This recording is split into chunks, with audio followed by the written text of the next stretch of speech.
friend. Welcome to the Morning Minute. Let's get started together. It's interesting, isn't it, that you and I are often different people when dealing with different people.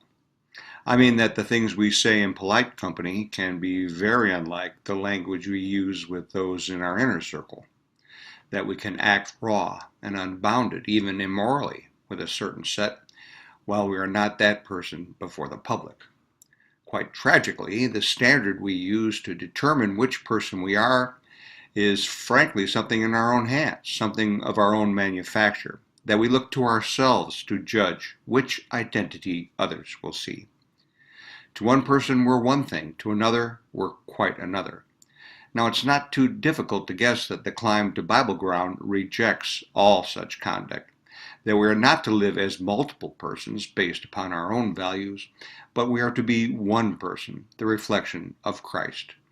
David wrote, "Let the words of my mouth and the meditation of my heart be acceptable in thy sight."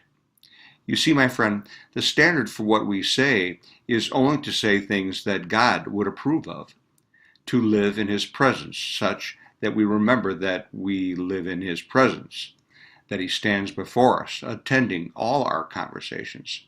And further, our verse not only holds us accountable for the things we say, but for the things we conjure up in our hearts, our innermost deliberations and conjectures, which muster long before we give them voice. The life of the believer is to reflect the setting aside of the multi-faced persona, which adapts to the company we keep.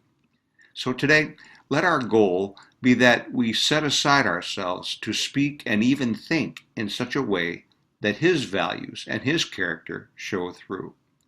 Let the words of my mouth and the meditation of my heart be acceptable in thy sight, O Lord. Thank you so much for tuning in to Restart Church, and may the Lord bless you as you go.